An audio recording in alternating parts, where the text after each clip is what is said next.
La croix, c'est le début de notre existence sur la terre. La croix, c'est la délivrance des Élie. La croix, c'est le lieu par lequel que le Seigneur a permis que nous puissions triompher Satan, triompher les démons, triompher les liens familiaux, triompher plusieurs choses. Alors, le message de la croix a été altéré au cours de l'histoire parce que j'ai observé dans nos églises, c'est beaucoup plus c'est Satan, les démons, les malédictions générationnelles, voilà, votre papa fait ceci. Et quand les chrétiens commencent la prière, c'est toujours avec Satan, avec les démons. Ils commencent avec Satan. On fait l'apologie des démons. Voilà, il finit avec Satan, avec le démon. Et ils n'ont même pas compris l'œuvre achevée, l'œuvre de la croix.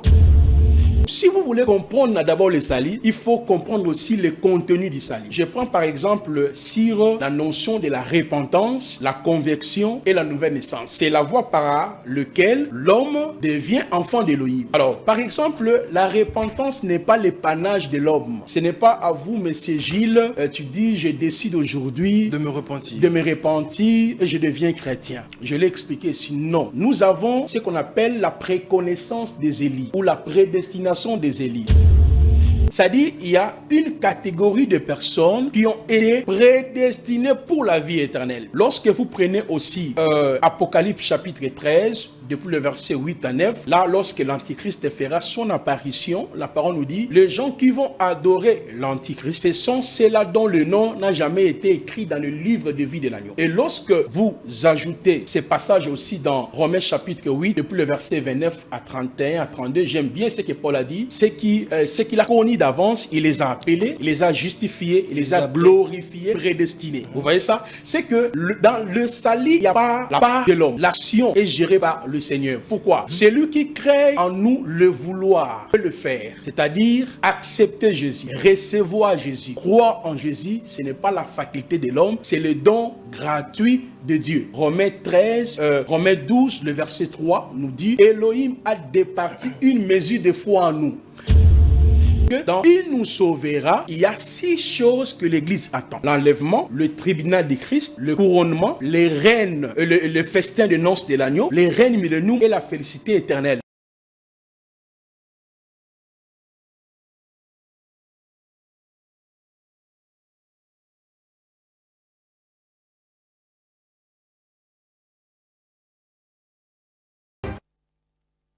Mesdames et messieurs, bien-aimés dans le Seigneur, bonsoir et bienvenue à ce nouveau numéro de votre émission. Par la grâce de Dieu, nous allons devoir passer de moments très importants dans la présence du Seigneur au cours de cette émission avec un invité de marque que vous aimez très bien et qui a une parole de l'Évangile, qui apporte une parole du salut parce que l'Évangile est venu par le Seigneur Jésus-Christ pour nous apporter le salut. Alors, il est écrivain, auteur de 3 livres que vous voyez, si la régie peut nous aider. Il a écrit plusieurs tomes, les 4 optiques de la prédication de la croix, que vous voyez là affiché sur l'écran, et le tome 2 qui parle la position des croyants après l'œuvre achevée.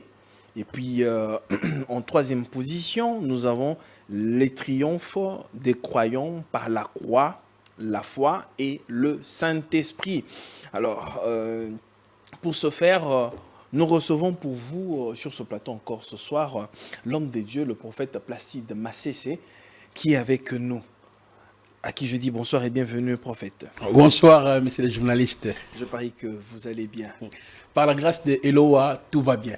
Alors, avant de pouvoir aussi entrer dans notre émission, pour demander, vous avez eu une manifestation.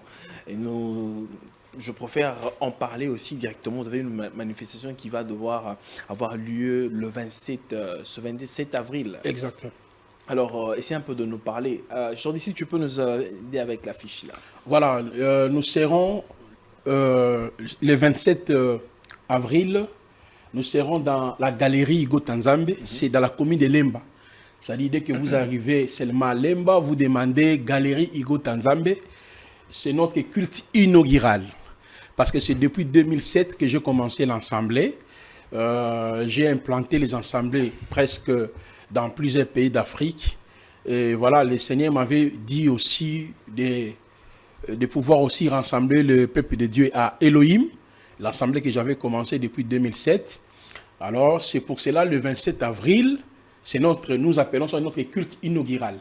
Donc, à partir de 16h à 20h, et après le culte inaugural, chaque dimanche, à partir de 8h à 12h, nous serons toujours dans la même salle, dans la commune de Lemba, salle de fête Igo Tanzambe. C'est un homme qui est connu déjà partout dans Lemba. Quand vous demandez Galerie Igo Tanzambe, on vous dit voilà les lieux. Nous serons dans Lemba Super. Voilà. Très bien. Alors, prenez rendez-vous, mesdames et messieurs, bien-aimés dans le Seigneur. Je parie que ce sera des moments magnifiques. Moi, je vous assure, je serai d'ailleurs moi-même là ce jour-là, en cette date-là, du 27 avril. Alors, aujourd'hui, comme je l'ai dit, nous parlons en fait de ce merveilleux livre, Les 4 optiques de la prédication de la croix. Donc, vous voyez, il est auteur et écrivain de ce livre. Nous en parlons avec l'homme de Dieu ici. Nous allons devoir voir un peu qu'est-ce que la croix nous a apporté et quels ont été les bénéfices de la croix. Mais beaucoup de gens parlent de la croix, peut-être mal présentée. L'homme de Dieu va devoir nous présenter aujourd'hui les 4 optiques de la prédication de la croix. Alors, prophète Placide, oui. J'aimerais d'abord savoir qu'est-ce qui vous a poussé à peaufiner un livre avec un titre si merveilleux comme ça, les optiques de la prédication de la croix. Très bien. C'est parce que la vie chrétienne commence par la croix. Apocalypse chapitre 5, le verset 8 à 10 nous dit « Par son sang, il a racheté des hommes de toutes les tribus, de tout peuple, de toute nation, de toutes les langues. » C'est-à-dire, la croix, c'est le début de notre existence sur la terre. La croix, c'est la délivrance des Élis. La croix, c'est le lieu par lequel que le Seigneur a permis que nous puissions triompher Satan, triompher les démons, triompher les liens familiaux, triompher plusieurs choses. Alors, le message de la croix a été altéré au cours de l'histoire, parce que j'ai observé dans nos églises, c'est beaucoup plus c'est Satan, les démons, les malédictions générationnelles, voilà, votre papa fait ceci. Et quand les chrétiens commencent la prière, c'est toujours avec Satan, avec les démons. Ils commencent avec Satan. On fait l'apologie des démons. Voilà, il finit avec Satan, avec le démon. Et ils n'ont même pas compris l'œuvre achevée, l'œuvre de la croix. Okay. Et c'est pour cela, dans cet ouvrage, je suis en train d'aborder les 4 optiques de la prédication de la croix. Cela veut dire quoi? Je suis en train d'expliquer les croyants ce que nous étions avant, ce que Christ a fait pour nous à la croix, et ce que nous sommes devenus et ce que nous serons. C'est ça en fait le message de la croix. Donc le message de la croix nous aide à comprendre notre position avant la croix, et ce que Christ a fait pour nous à la croix, c'est que nous sommes devenus et ce que nous serons. Donc, je suis en train justement d'interpeller le peuple d'Élohim sur le message primaire que nos pères les apôtres ont prêché. Quand vous lisez Actes des apôtres, vous arrivez même jusqu'à dans le livre d'Apocalypse, vous allez voir que l'unique et le seul message que les apôtres ont prêché, Christ crucifié. Christ crucifié. Très bien. Alors, cette inspiration vient de très loin. Hein, exactement. Pour mettre en place à la disposition des enfants de Dieu. Et je veux faire remarquer une chose. Le prophète Placide, quand il a mis ses livres en place, ils ne le vendent pas. Exactement. Ce ne sont pas des livres à vendre. Que tout celui qui veut entrer en possession de ces merveilleux ouvrages n'a qu'à contacter l'homme de Dieu. Peut-être à la fin, il va devoir nous donner les points ou bien encore les contacts pour avoir les livres, pour tout celui qui veut en avoir. Alors, prophète Placide, oui, monsieur le journaliste. La question est de savoir maintenant, parce qu'on parle des 4 optiques de la prédication de la croix. Parce que à la croix, on parle du salut. On aimerait savoir c'est quoi le salut. Très bien. Alors, je l'ai abordé, il y a tout un chapitre dans cet ouvrage qui est consacré sur le salut. Le salut. Alors, et à travers ce chapitre, je suis en train d'expliquer ces vocables que nous appelons soteria. Voilà, il y a le chapitre premier, le salut qui vient d'en haut et le mystère du torrent du sanctuaire.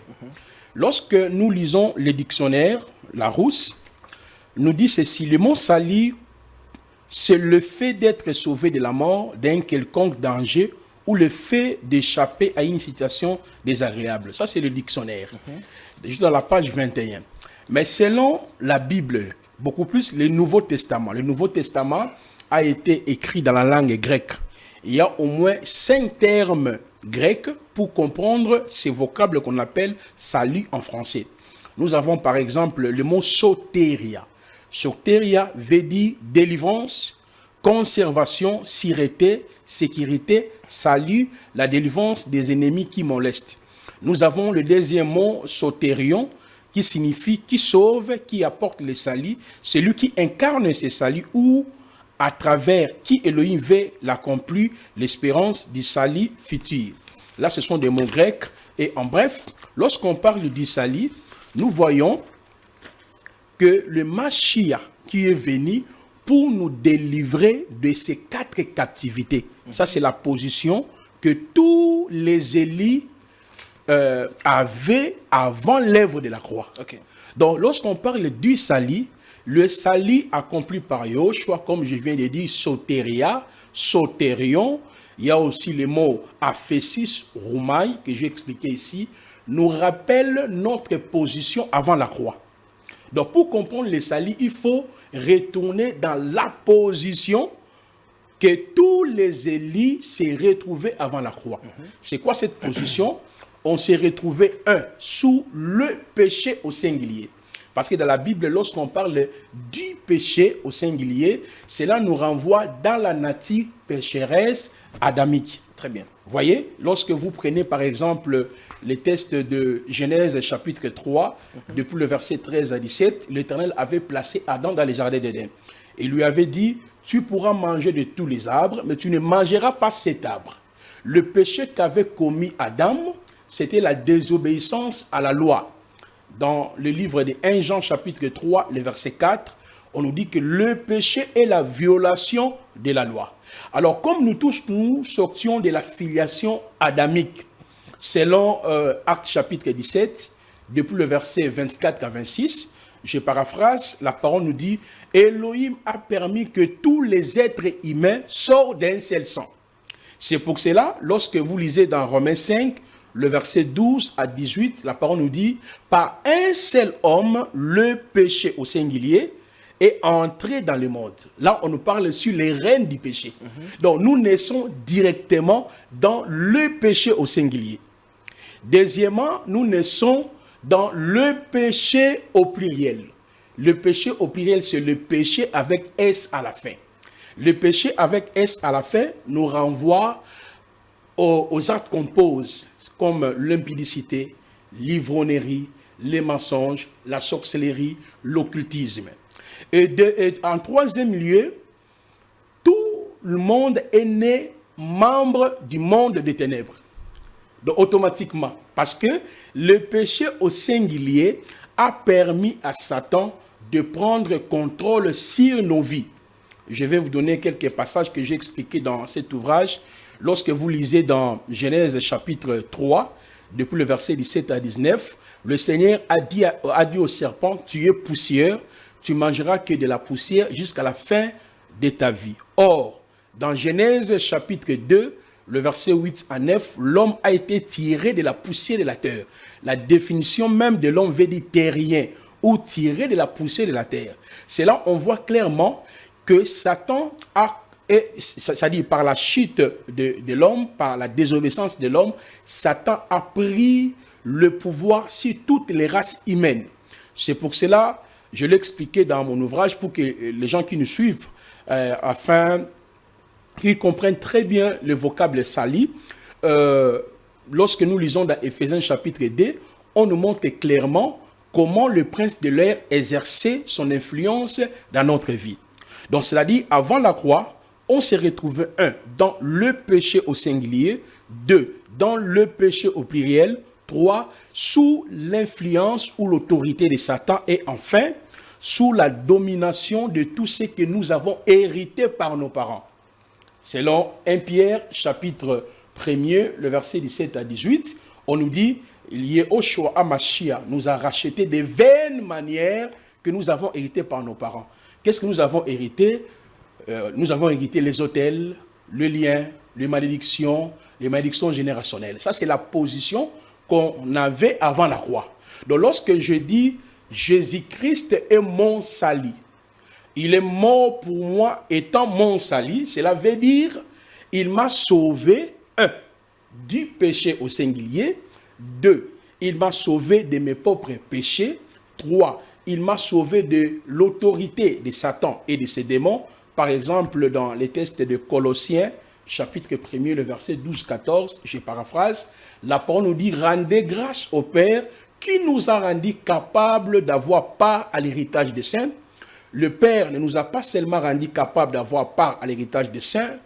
L'apôtre Paul continue, il nous a délivrés de l'autorité de Satan et il nous a transportés dans le royaume des fils de son amour. Vous voyez ça? Et enfin, Yehoshua, par sa mort à la croix, il nous a délivrés de tout ce que nous avons hérité par nos familles. C'est ce qu'on appelle j'ai le salut. Donc avoir le salut en Jésus-Christ, en Yehoshua HaMashiach, suppose que j'ai été délivré de ces 4 captivités. Alors, j'aimerais que vous puissiez fixer un élément pour tous ceux qui nous suivent en ce moment, parce que vous avez parlé le péché au singulier. Jordi, je crois que tu es avec moi ici. Vous avez parlé du péché au singulier, vous avez parlé du péché au pluriel. Très bien. Essayez un peu de faire ce parallélisme parce que vous avez parlé du péché adamique dans Genèse 3, où le mal est entré au commencement. Maintenant, à quel moment il y a eu encore des péchés au pluriel? Très bien. Parce que vous avez dit le péché, quand vous avez mentionné Genèse, c'était la transgression de la loi. Très bien. En quelque sorte, le péché est au singulier, qui est la désobéissance de la parole de Dieu. Très bien. Très bien. Encore l'incrédulité. Très bien, très bien. C'est vraiment une question pertinente. Lorsque vous lisez dans 1 Corinthiens chapitre 6, depuis le verset 9 jusqu'au verset 11e, c'est là où l'apôtre Paul parle de ces péchés au pluriel. Il dit, il a parlé de l'impudicité, l'ivrognerie et tout consort.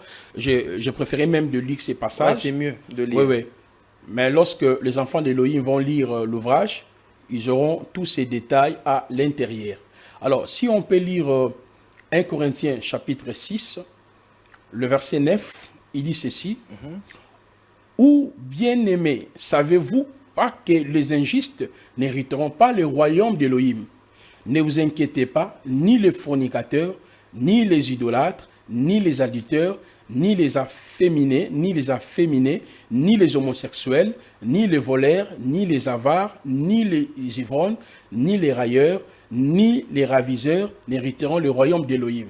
Le verset 11, il dit, c'est là c'est ce que vous étiez, mais vous avez été lavés, mais vous avez été sanctifiés, mais vous avez été justifiés par le nom du Seigneur Jésus-Christ et par l'Esprit de notre Dieu. C'est ce qu'on appelle le péché avec S à la fin.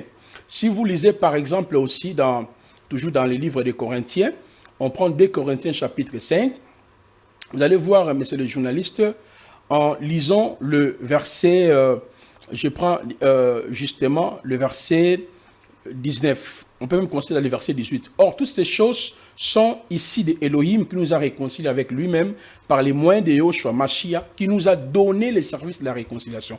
Parce que Elohim était à Mashiach, réconciliant les mondes avec lui-même en ne leur imputant pas leurs fautes. Aussi, il a mis en nous la parole de la réconciliation. C'est donc en faveur du Mashiach que nous sommes ambassadeurs, comme Elohim appelle par notre moyen. Nous supplions en faveur du Mashiach, soyez réconciliés avec tous, car celui qui n'a pas connu le péché, il a fait péché en faveur de nous, afin que nous devenions justice d'Elohim en lui. Vous voyez, il y a plusieurs... C'est lui qui n'a pas connu le péché. Là, voilà. on fait la liaison au péché au singulier, qu'on retrouve, quand on parle du péché du singulier, on fait la liaison à la nature pécheresse adamique.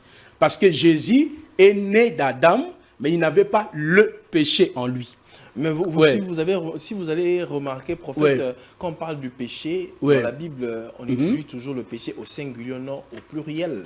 Non. On n'utilise pas les péchés, mais on utilise le péché, non? Non. Je vais vous donner des passages, parce que c'est cette confusion-là demeure dans le chef de plusieurs. Je prends par exemple 1 Jean chapitre 1er, le verset, je prends le verset 9. Ok. Si nous confessons nos péchés, ça c'est le péché au pluriel, si nous confessons nos péchés, il est fidèle et juste pour nous les remettre et pour nous purifier de toute injustice. Alors, si vous montez dans le verset 7, là on parle du péché au singulier. Vous voyez ça? On dit, mais si nous marchons dans la lumière, comme lui-même est dans la lumière, nous avons communion les uns avec les autres. Le sang de son fils, Yehoshua Mashiach, nous purifie de tout péché. Donc, on parle du péché au singulier qui est la nature adamique. On parle de nos propres péchés. Le On péché parle de nos péchés. Oui. C'est bien clair. Exactement. Nos péchés. Ça veut dire que moi, le prophète Placide, Ouais. je sais moi avec qui nous sommes là, nos péchés. Votre péché, mon péché, son péché, ça fait nos péchés. Exactement. C'est comme ça, c'est dans ce langage-là que la Bible parle. Mais exactement, c'est ce que je suis en train de dire. Il y a le péché adamique. Le péché adamique, ce n'est pas l'impudicité, ce n'est pas l'ivrognerie, ce n'est pas le mensonge. Le péché d'Adam, c'est la violation de la loi. Maintenant, Yehoshua ne nous a pas seulement trouvé dans le péché au singulier. Le péché au singulier n'a rien à voir avec l'impudicité. Est-ce que le péché, c'est le fait de voler, de tuer, de commettre l'impudicité, de mentir? Très bien. Ça, c'est la conséquence du péché. Ah, merci beaucoup, prophète. C'est là où je voulais en fait. C'est ce que j'ai expliqué dans l'ouvrage. Il y a le péché comme la violation de la loi. Il y a le péché au pluriel, c'est le péché étant des actes qu'on pose. Voilà. C'est ça la position qu'on Merci s'est d'avoir retrouvé avant la loi. Donc, ça veut dire que Oui. l'impudicité, les convoitises, Oui. ce ne sont que des conséquences Exactement. du péché au singulier. Exactement. Voilà, merci Exactement. beaucoup, prophète. Voilà. Alors, je ne sais pas si je peux avancer. Très bien. Alors, quand Yehoshua monte maintenant à la croix, il nous a donné ce qu'on appelle sotéria, sotérion, sonzo, aphésis. C'est pour cela, lorsque nous lisons, par exemple, dans 1 Corinthiens chapitre 1, le verset 18 à 23, Paul nous dit ceci, « Car la parole de la croix, en effet, est une folie pour ceux qui périssent, mais pour nous qui sommes sauvés. » C'est-à-dire, il associe la prédication de la croix avec le verbe « sauver ».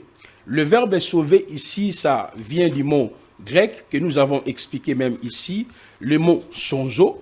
Pourquoi nous utilisons beaucoup plus les termes grecs? C'est pour que nous puissions avoir la compréhension des mots, parce que la Bible n'a jamais été écrite dans la langue française, et même dans la langue française, on a l'habitude aussi de prendre le dictionnaire pour vérifier la véracité de certains mots, dans le but de comprendre exactement qu'est-ce que l'auteur veut dire. Absolument. Maintenant, dans l'écriture de 1 Corinthiens 1er, 18 à 23, Paul associe la prédication de la croix avec le verbe sauver.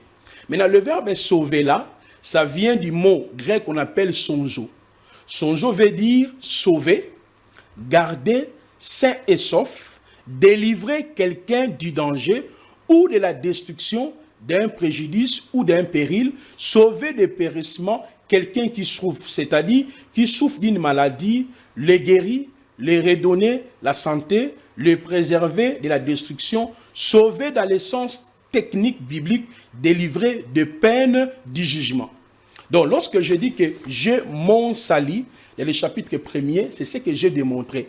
Cela veut dire que j'ai été délivré du péché étant la nature adamique, j'ai été délivré de mes propres péchés, j'ai été délivré de l'autorité de Satan et de ses démons, et j'ai été délivré de tout ce dont j'ai hérité par mes parents. Très bien. Alors, prophète, Ouais. parce que vous avez parlé du salut Ouais. et que nous avions obtenu le salut par le Seigneur Jésus-Christ, mais il y a quand même des étapes de ce salut-là. Quelles sont les étapes à franchir, mais les étapes de la grâce? D'autres parlent du salut ou d'autres parlent des étapes de la grâce. Parce que le salut, déjà, c'est une grâce que le Seigneur nous a faite. Exactement. Alors, quelles sont les étapes de la grâce? Alors, le mot, par exemple, le mot grâce, je l'ai expliqué dans le tome 2, lorsqu'on parle de la loi de la première occurrence. Cela veut dire, là où la première fois le mot a été utilisé par Dieu ou employé par l'un de ses serviteurs, le mot grâce, dans Genèse chapitre 6, depuis le verset 7 jusqu'au verset 8e, on nous dit « Noah trouvant grâce ». Donc si vous voulez définir ce que c'est la grâce, il faut voir l'aspect contextuel du temps de Noé. Dans Genèse 6, Genèse 7, on nous retrace, n'est-ce pas, l'historicité de Noah. Vous allez voir que dans le temps de Noé, il y avait la perversité, il y avait l'idolâtrie, il y avait les mâles, il y avait bien des choses. Donc la grâce signifie le Seigneur est venu vers toi. Il t'a trouvé dans les mâles, il t'a trouvé dans une génération perverse, mais il a porté son choix sur toi. La grâce veut dire que Dieu est venu te délivrer du jugement qu'il devait exercer sur un peuple. Donc vous pouvez définir les mots grâce dans plusieurs sens. C'est pour cela même dans cet ouvrage, je suis en train d'expliquer, avant de parler sur le contenu du salut, je suis en train d'expliquer, selon Ephésiens chapitre 2, le verset 8 à 9, on nous dit, le salut vient par la grâce au moyen de la foi. Donc on ne peut pas dissocier la grâce et le salut. Parce que la grâce nous révèle notre état, la position dont le Seigneur nous a trouvés, mais le salut, il nous libère, il nous épargne. C'est pour cela, j'ai donné un passage que j'aime bien, Colossiens 1er, le verset 12, où il est écrit, rendez grâce au Père, qui nous a rendus capables d'avoir part à l'héritage des saints. Il nous a délivrés, parce qu'il nous a trouvés dans quelle situation? Dominés sous l'influence de Satan. Il nous a trouvés dominés sous les autels, le lieu, les malédictions héritées par nos parents. Il nous a trouvés dans les actes du péché, le péché avec S à la fin, l'impudicité, l'ivrognerie et tout consort. Et il nous a trouvés dans le péché adamique. Vous voyez un peu l'essence du mot grâce. Et comme il nous a vus dans cet état, maintenant, il nous a tirés à travers l'œuvre de la croix. C'est pour cela, dès le début de mon exposé, je l'ai même expliqué ici, l'Église, le lieu de naissance de l'Église, c'est la croix. C'est à partir de la croix, même le mot qui est utilisé lorsqu'on parle de l'Église. Dans l'Apocalypse chapitre 5, le verset 8 à 10, on dit « Par son sang, il a racheté ». Le mot racheter vient du mot grec, veut dire agorazo. Agorazo vient du mot agora. Agora qui veut dire le lieu public. Dans l'Antiquité, c'est là où les savants venaient pour démontrer leur intelligence. Or, on ne peut pas parler de l'Église sans les rachats. Maintenant, Jésus-Christ, Yehoshua HaMashiach, il nous a rachetés sur base de quoi? Il nous a rachetés auprès de qui? Il nous a rachetés pourquoi? Il nous a rachetés. Donc, ce sont les choses que nous avons développées dans le contenu du salut. Dans le contenu du salut. Oui. Mais vous parlez de la croix, prophète. Oui.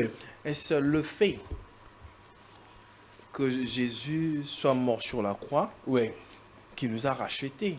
Ça, c'est une fatalité. Exactement. Ça suffit comme ça et que l'homme est automatiquement sauvé? Ou encore l'homme a une part ou bien une marche à suivre pour décrocher, obtenir ce salut qui lui a été accordé par la croix? Très bien, monsieur le journaliste. Je pense que c'est une question pertinente, mais avant d'arriver, de vous donner la réponse, déjà dans le chapitre 2e, c'est là où j'ai traité cette problématique-là. Parce que dans le mot salut, il y a ce qu'on appelle les actes rédempteurs du salut, ou bien le bénéfice du salut, ou bien on appelle ça aussi Christ crucifié. Quels sont les actes rédempteurs du salut? Et à travers les actes rédempteurs du salut, c'est là où je vais répondre maintenant à cette question, pour savoir est-ce que le salut implique les efforts de l'homme, les œuvres de l'homme? Est-ce que dans le salut, il y a la part de l'homme ou pas? Mais pour mieux comprendre cela, il faut revenir dans ces vocables salut. Dans le chapitre 2e, j'ai consacré plus de 200 quelques pages pour traiter les acquis, le contenu du salut. Il s'agit de la rédemption, la rançon, les rachats, le pardon, la vivification, l'imputation, la substitution, la propitiation, la purification, le baptême, le sang de l'alliance, la sagesse, la réconciliation, la paix, la repentance, la conversion, la nouvelle naissance ou la régénération, la justification, l'adoption, la sanctification et la sécurité. C'est ce qu'on appelle les contenus du salut. Le salut, c'est comme un bouquet. Dans ces bouquets-là, il y a tous les actes il y a toutes les chaînes. Vous voyez ça? Ça dit, si vous voulez comprendre d'abord le salut, il faut comprendre aussi le contenu du salut. Je prends par exemple sur la notion de la repentance, la conversion et la nouvelle naissance. Très bien. C'est la voie par laquelle l'homme devient enfant d'Élohim. Très bien. Alors, par exemple, la repentance n'est pas l'épanage de l'homme. Ce n'est pas à vous, monsieur Gilles, tu dis, je décide aujourd'hui De me repentir. de me repentir et je deviens chrétien. Je l'ai expliqué ici, non. Nous avons ce qu'on appelle la préconnaissance des élits ou la prédestination des élits. Je vous donne les passages. Dans Éphésiens chapitre 1er, depuis le verset 3 jusqu'au verset 11e, Paul dit quoi? Il nous a élis avant la fondation du monde. Là, c'est la préconnaissance des élits. Nous avons été déjà justifiés, il nous a élis, il nous a sanctifiés, nous sommes des co-héritiers. Il a fait cela selon le conseil de sa volonté. Ça, c'est Éphésiens 1er, 11, 12. Lorsque vous lisez aussi dans Actes chapitre 13, le verset 48, la parole nous dit, les gens qui ont été prédestinés pour le salut, pour la vie éternelle, pardon, crient. C'est-à-dire, il y a une catégorie de personnes qui ont été prédestinées pour la vie éternelle. Lorsque vous prenez aussi Apocalypse chapitre 13, depuis le verset 8 à 9, là, lorsque l'Antichrist fera son apparition, la parole nous dit, les gens qui vont adorer l'Antichrist, ce sont ceux-là dont le nom n'a jamais été écrit dans le livre de vie de l'agneau. Et lorsque vous ajoutez ces passages aussi dans Romains chapitre 8, depuis le verset 29 à 31, à 32, j'aime bien ce que Paul a dit, ce qu'il a connu d'avance, il les a appelés, il les a justifiés, il les a glorifiés, prédestinés. Vous voyez ça? C'est que dans le salut, il n'y a pas la part de l'homme. L'action est gérée par le Seigneur. Pourquoi? C'est lui qui crée en nous le vouloir et le faire. C'est-à-dire accepter Jésus, recevoir Jésus, croire en Jésus, ce n'est pas la faculté de l'homme, c'est le don gratuit de Dieu. Romains 12, le verset 3 nous dit, Elohim a départi une mesure de foi en nous. Maintenant, cette foi-là découle de la prédication de la croix. Parce que Dieu utilise la parole et le Saint-Esprit pour nous amener à la repentance. Et cette personne-là aussi, comme vous venez de le dire, doit être une sémence prédestinée. Exactement, exactement. Maintenant, comment les choses se passent? Je l'ai expliqué ici. Lorsque vous prenez Romains 10, là, on nous donne le processus du salut. Comment croiront-ils s'il n'y a pas ceux qui prêchent? Donc, par exemple, si vous avez été prédestiné à être sauvé, Dieu utilise la parole et le Saint-Esprit. Quand j'essaierai de prêcher l'évangile, comme tu es Élie, il y aura le vouloir et le faire. Comme la parole nous dit dans Philippiens 2, 13. C'est lui qui crée en nous le vouloir et le faire. C'est Dieu qui crée ce mécanisme-là dans l'homme. Exactement. Pourquoi? Il y a 3 étapes que je l'ai expliqué. Là, on verra ça dans le tome 2 pour que vous puissiez retourner à Dieu. 1.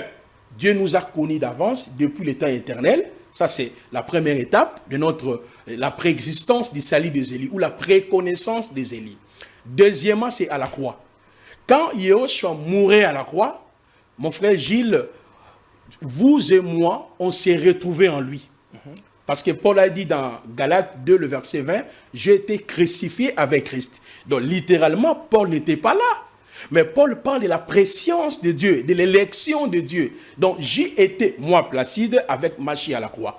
Mais pour que la première étape qui est la prédestination, la deuxième étape qui est la croix, pour que cela puisse se concrétiser dans ma vie, Dieu envoie maintenant le messager avec la prédication de la croix. Une fois que j'écoute la prédication de la croix, ça créera en moi ce qu'on appelle la repentance, métanoïa. Je l'ai expliqué, prise de conscience. Ah, cette parole-là, parce que la repentance, métanoïa veut dire prise de conscience, changement d'attitude, changement de pensée. Donc l'action-là est gérée par Dieu, pour Dieu, par le Saint-Esprit. Maintenant, je vais faire le demi-tour qu'on appelle conversion. La conversion. La conversion. Voilà. Je fais le demi-tour et après, il y aura la nouvelle naissance ou la régénération. C'est quoi la nouvelle naissance ou la régénération? C'est l'acte par lequel Elohim place sa nature divine en vous. Voilà pourquoi j'ai dit tantôt, accepter Jésus, croire en Jésus, recevoir en Jésus ne sont pas les panaches de l'homme, mais c'est le don gratuit de Dieu. Je vous donne un passage simple dans Jean chapitre 1er, le verset 12-14, on nous dit, à tous ceux qui l'ont reçu, à ceux qui croient en son nom, il leur a donné, qui donne le pouvoir, qui décide Dieu.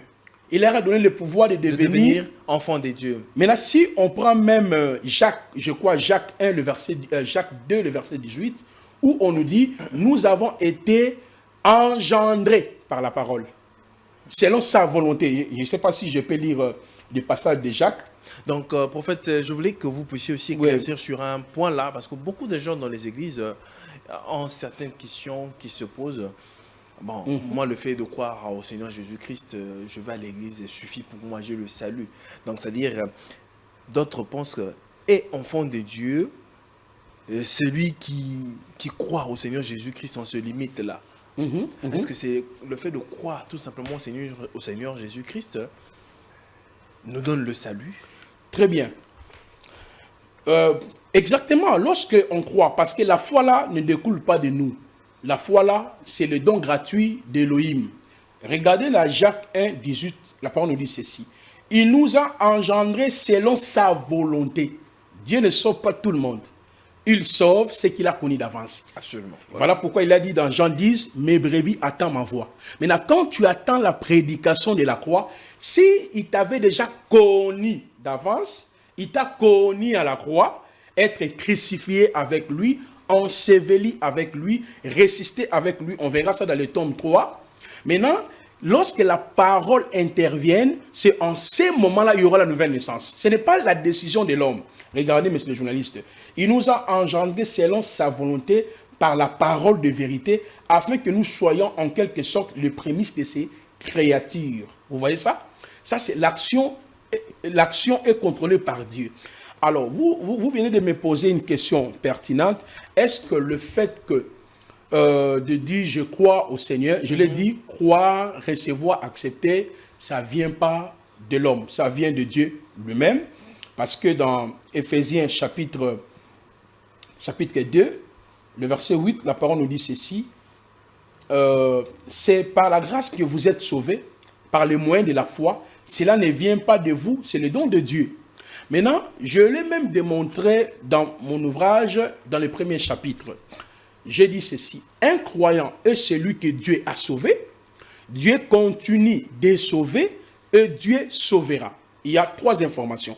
Nous avons été sauvés, ça c'est la croix. Dieu continue de nous sauver. Ça c'est le travail que le Seigneur a confié aux apôtres, aux prophètes, aux docteurs, aux évangélistes. C'est le but pour lequel nous allions à l'église. Une fois que nous avons le salut, l'esprit, l'âme et corps est sous contrôle de Dieu. Mais il y a une procédurale dans l'acheminement du salut. Je m'explique. Lorsque je dis que mon esprit, mon corps est le temple du Saint-Esprit, cela veut dire que mon esprit est en communion et en connexion avec Dieu. Nous sommes dans 1 Corinthiens chapitre 6. Là, c'est par la régénération. Exactement. Mon esprit est avec Dieu. Parce que si on n'est pas encore régénéré, on ne peut pas être... son esprit ne peut pas être en connexion, en contact avec son esprit. C'est ce que je suis en train de dire. Parce que là, je m'adresse aux gens qui ont déjà reçu la vie de Dieu, la vie nouvelle. Je l'ai dit. Ils sont passés par la nouvelle naissance. Exactement. Je dis, il y a une vie avant la croix et une vie après la croix. Par exemple, lorsque je dis, monsieur Gilles, j'ai le Saint-Esprit. Si on me coupe, tu verras le Saint-Esprit. Il est où? Tu ne le verras pas. Même si tu fais l'accident, on te coupe le bras, je ne sais pas, par le couloir, on ne verra pas le Saint-Esprit. Avoir le Saint-Esprit signifie quoi? 1 Corinthiens 6, 17 à 18 veut dire, ton esprit appartient à Dieu. Sous d'autres mots, Dieu domine votre esprit. Dieu habite en vous.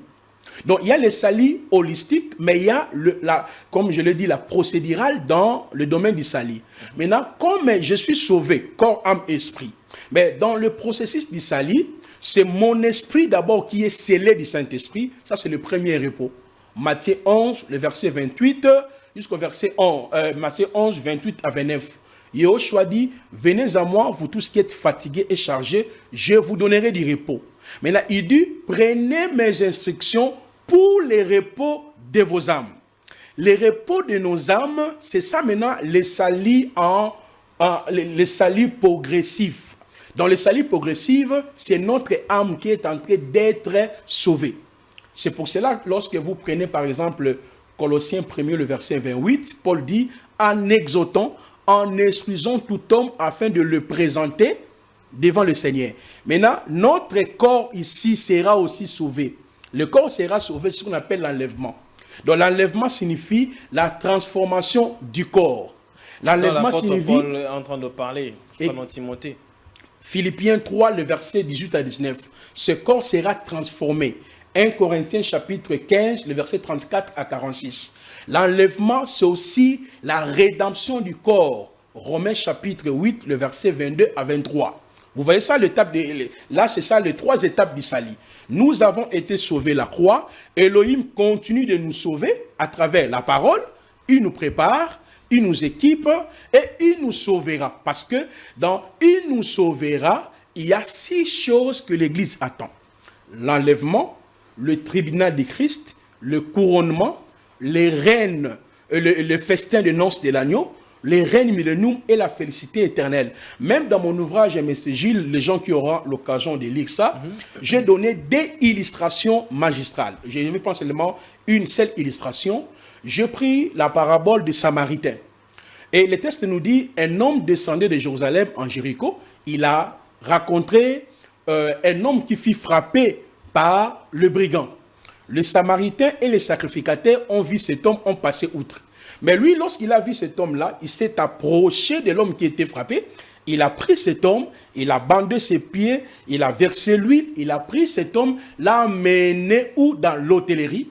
Lui, il est parti, mais il a laissé la responsabilité au lot. Il a dit, prenez soin de lui. Dans mon retour, quand je viendrai, je vais vous récompenser. Et en bref, qu'est-ce que je dis ici dans le chapitre 1er? L'homme qui a été frappé par les brigands représente l'état des Élis avant la croix. Maintenant, les sacrificateurs et les Lévites, qui ne pouvaient même pas pallier à la situation de cet homme, représentent les sacerdoces lévitiques avec le taureau, le bélier, le tourterelle, qui ne pouvaient pas nous rapprocher à Dieu. Le Samaritain, c'est l'image de Jésus-Christ, l'expression sublime de l'amour d'Élohim, qui est venu vers nous. Il a pris nos plaies, nos péchés, ça c'est la croix, il nous a sauvés. Maintenant, il nous a laissés entre les mains des lots. Qui sont des lots? Les apôtres, le prophète, le docteur, les évangélistes, pour les salis de l'âme. Lui, il est parti, il reviendra pour nous prendre l'enlèvement. Donc, je souhaite vraiment que le peuple d'Élohim puisse consommer cet ouvrage qui est d'abord gratuit et de comprendre aussi le contenu du salut. C'est quoi la rédemption, la justification, l'imputation, la glorification, la paix. Si vous ne comprenez pas le contenu de l'œuvre achevée, de l'œuvre accomplie, alors comment vous aurez l'assurance de votre salut? Très bien. Alors, je crois dans deux minutes seulement, prophète, j'aimerais est-ce que vous puissiez éclaircir sur cette question, parce que vous avez parlé de la nature adamique. Oui. Quand nous naissons avec cette nature adamique-là. Oui. Mais quand on reçoit le Saint-Esprit, c'est l'esprit, c'est la nature divine. Exactement. Alors, la nature divine vient écraser, effacer la nature adamique, ou bien les deux natures, sont dans l'homme. Très bien, une question vraiment pertinente.